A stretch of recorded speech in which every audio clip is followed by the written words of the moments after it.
BMC मध्ये अमित साटम यांचाच वरचष्मा आहे का असं आता बोललं जाते, कारण अमित साटम यांचे नगरसेवक वाढीव निधीनं मालामाल झाले।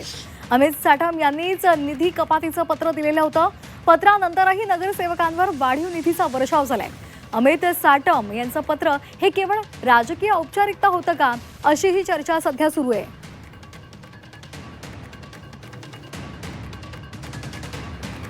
मनश्री पाठक आपल्या प्रतिनिधी आपल्यासोबत जोडल्या गेलेले आहेत। मनश्री, बीएमसी मध्ये अमित साटम यांचाच वर्चस्व आहे, कारण त्यांनी पत्र दिल्यानंतर सुद्धा त्यांच्या नगरसेवकांना वाढीव निधी मिळालाय।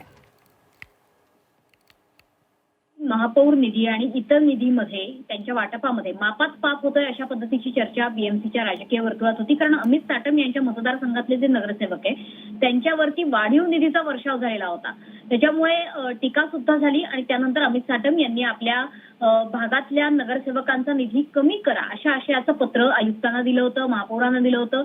मात्र त्यानंतर सुद्धा हे पत्र आल्यानंतर सुद्धा अमित साटमांच्या विभागातल्या नगरसेवकांचा निधी हा वाढीवच राहिलेला आहे। त्याच्यामुळे त्यांचं पत्र ही केवळ एक दाखवण्यापुरती बाब होती का, ही केवळ एक राजकीय औपचारिकता होती का, आणि अखेरीस अमित साटम यांचंच मुंबई महापालिकेच्या कारभारावरती वर्चस्व आहे का, अशा प्रकारची चर्चा आता राजकीय वर्तुळात सुरू झालेला आहे। विशेषतः विठ्ठल बंदेरी, दीपक कोतेकर, रोहन राठोड, सुधा सिंग, अनिश मकवानी आणि सुनील मेहता हे वाढीव निधी मिळालेले नगरसेवक आहेत। रोहन राठोड यांचा निधी तर 9 वरून 10 कोटींवर गेलेला आहे। त्याच्यामुळे एकंदरीतच अमित साटम यांच्या मतदारसंघातल्या नगरसेवकांवर वाढीव निधीचा वर्षाव झालेला बघायला मिळतोय। त्यामुळे अमित साटम यांचाच वर्चस्व बीएमसीवर आहे का, अशा पद्धतीच्या चर्चा आता सुरू झाल्या आहेत। धन्यवाद मनश्री दिलेल्या माहितीसाठी। तर साटम यांनी निधीचं पत्र दिलेलं होतं, मात्र त्या पत्रानंतर सुद्धा वाढीव निधीचा वर्षाव झालेला आहे।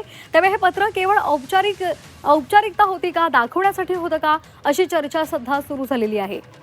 तर वाढीव निधी मिळालेले नगरसेवक सुद्धा आपण एका साईडला ग्राफिक्समध्ये पाहतोय। दीपक कोतेकर यांना वाढीव निधी मिळालेला आहे, 6 वरून त्यांना 8 कोटी रुपये मिळालेत। रोहन राठोड यांना सुद्धा 10 कोटी रुपये मिळालेला आहे, तर सुधा सिंग यांना 8 कोटी रुपये मिळालेत। तसंच अनिश मकवानी यांना 6 कोटीवरून 8 कोटी इतका निधी मिळालाय, तर सुनीता मेहता यांना 6 वरून 7 कोटी निधी मिळालाय।